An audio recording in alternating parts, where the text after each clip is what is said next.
Assalamualaikum warahmatullahi wabarakatuh. Alhamdulillah, teman-teman pendengar posisi podcast inspirasi. Di sini sudah ada narasumber kita, yang insya Allah beliau juga adalah senior kita, pembimbing kita, pembina kita, yaitu dengan Bapak Yurop. Bagaimana kabar panjenengan Pak Yurop? Alhamdulillah, kami sampaikan ucapan terima kasih untuk anak-anak IPENU IPPNU anak cabang Sumber Gempol. Pada saat ini dalam suasana akhir-akhir bulan Ramadan ini kita masih diberi rahmat dan hidayah oleh Allah, sehingga dalam kondisi yang penuh fit dapat menjalankan aktivitas wajib dan sunnah di dalam bulan Ramadan ini. Ya, alhamdulillah. Panjenengan sehat ya? Alhamdulillah. Walau sedikit ada batuk dan flu, namun alhamdulillah masih aktif dan juga sportif untuk mengikuti acara selanjutnya. Ya, siap. Ya, Pak Yurop, ini kita sudah di ujung penghujung Ramadan. Oke. Setelah ini kita ya akan meninggalkan Ramadan dan akan memasuki bulan Syawal. Oke. Tentunya tradisi bulan Syawal di Indonesia itu berbeda dengan di Timur Tengah. Oke. Kita punya ciri khas sendiri. Nah, itu kalau menurut panjenengan yang sering menjadi pembeda tradisinya halal bihalal di Indonesia dengan di luar itu apa yang menonjol itu? Ya. Gimana? Terima kasih. Oke. Tadi disampaikan tradisi atau kebiasaan atau adat istiadat yang terjadi di Indonesia dan di luar negeri. Walaupun sebenarnya kita belum pernah tahu kondisinya kayak apa yang ada di luar sana. Namun demikian sedikit banyak kita mengetahui kaitannya dengan halal bihalal. Sebelum kita melanjutkan pembicaraan ini, perlu kita ketahui bersama apakah yang dimaksud dengan halal bihalal itu sendiri.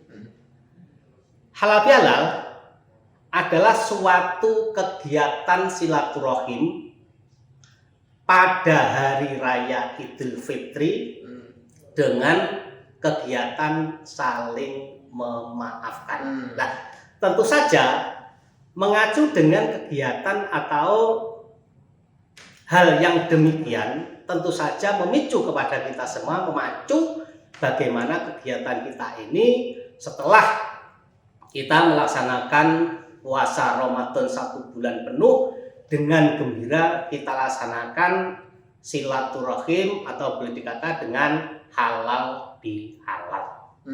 Tentu saja sebagaimana kita ketahui di dalam lingkungan kita, di dalam masyarakat kita Indonesia, kegiatan halal bihalal dilaksanakan dengan riang gembira setelah kita merayakan 1 Syawal atau dikenal dengan Idul Fitri.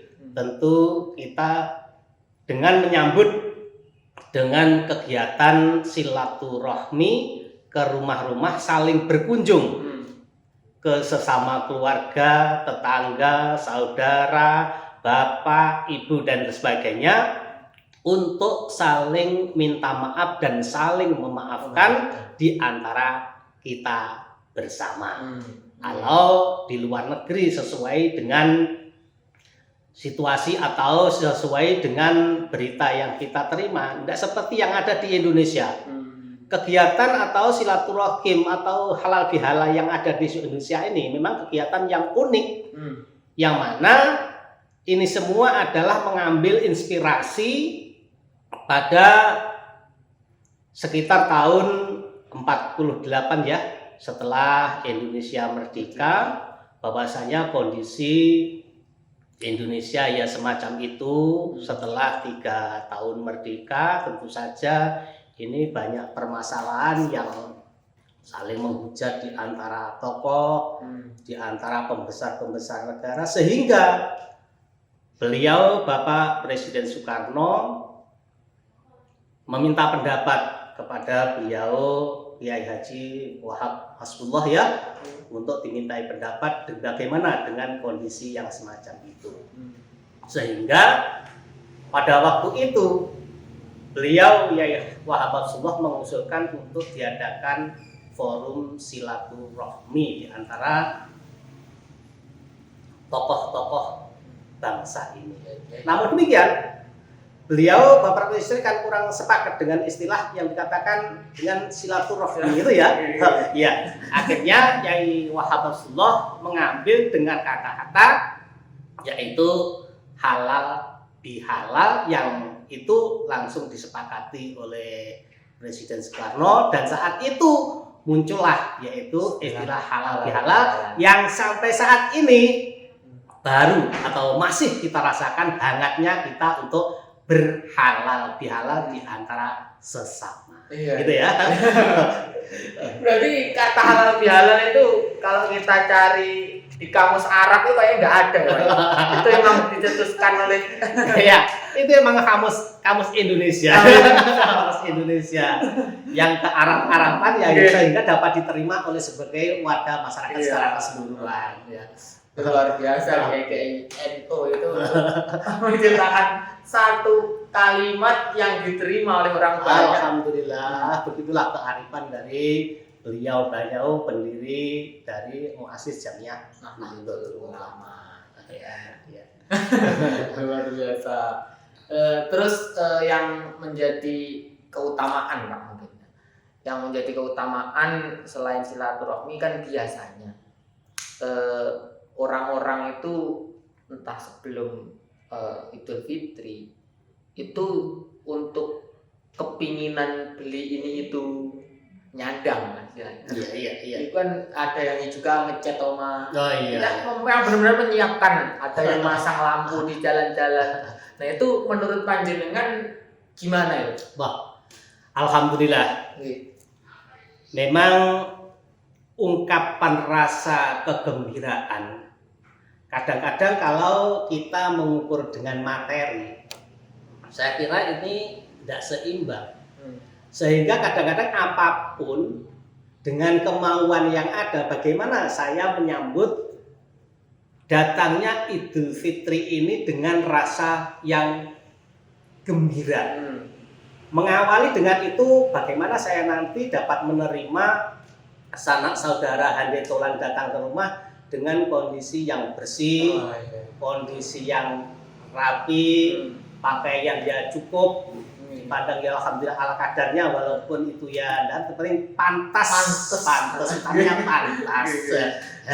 Inilah ungkapan dari rasa kegembiraan setelah kita melaksanakan kegiatan puasa bulan Ramadan 1 bulan penuh, diungkapkan dengan rasa kegembiraan yang dicurahkan dengan berbentuk hal-hal yang sebagaimana tersebut. Iya. Gitu ya. Terus untuk ini ada pertanyaan, bagaimana ketika mungkin dipisahkan oleh jarak atau ya kita punya saudara jauh, terus kan mau ke sana itu ya jaraknya jauh, terus sebenarnya pengen datang ke rumahnya, dia berusaha untuk datang ke rumah beliau sampai di Diriwangi, istilah Diriwangi Metuadong. Oke. Tapi tidak ketemu, Pak. Nah itu gimana kalau apakah sudah gugur kewajiban lah istilahnya? Insya Allah nyepuro. Terima kasih Pak Kiki. Memang hal demikian ini sangat mungkin terjadi, apalagi 2 tahun terakhir setelah kita dilanda yang namanya pandemi COVID-19, otomatis memang sangat kita dipisahkan dengan situasi dan kondisi dengan adanya penularan COVID. Sehingga jalan yang ditempuh saat ini, kita sekarang kan fasilitas cukup mudah, cukup gampang. Kita menggunakan alat yang sudah disediakan ini dengan bentuk handphone atau gimana, bentuk itu sifatnya istilahnya video call. Kita bisa saling memaafkan dan minta maaf di antara kita walaupun jauh di mana berada, kita bisa saling menggunakan hal tersebut dan insya Allah itu semua dapat kita gunakan sebagai fasilitas bertemu di antara kita dengan jarak yang cukup jauh. Memanfaatkan teknologi. Oke, memanfaatkan teknologi yang sudah ada. Gitu, Mas. Itu asalkan niatnya memang tulus. Tergantung, insya Allah tergantung kepada niat yang ada. Insya Allah dengan niat yang tulus segala sesuatunya akan dimaafkan oleh Allah. Alhamdulillah, itu jawaban dari narasumber Bapak Yurok. Nah, yang paling terakhir ini closing statement atau ya pesan-pesan dari panjenengan, Pak. Karena kita sudah membahas dari tadi halal bihalal, mungkin pesan-pesan panjenengan khususnya kepada kader IPNU IPPNU dan pendengar dari posisi atau podcast inspirasi. Monggo. Terima kasih. Ini mewakili atau mungkin secara pribadi orang yang sudah tua. Ini perlu menyampaikan kepada anak-anak IPNU IPPNU khususnya yang ada di wilayah Sumber Gempol, gunakanlah dan manfaatkanlah sebaik-baiknya momen Hari Raya Idul Fitri yang saat ini. Kita tetap berpegangan kepada hadis Nabi Muhammad SAW yang artinya sesungguhnya apabila dua orang Islam bertemu kemudian bersalaman atau berjabat tangan, maka gugurlah dosa keduanya. Nah, mengacu dengan hadis yang ada ini, tentunya kita lebih semangat dalam melaksanakan kegiatan halal bihalal tahun ini karena kita tahu sebagai makhluk sosial sering kita interaksi sosial ya Mas ya, interaksi sosial.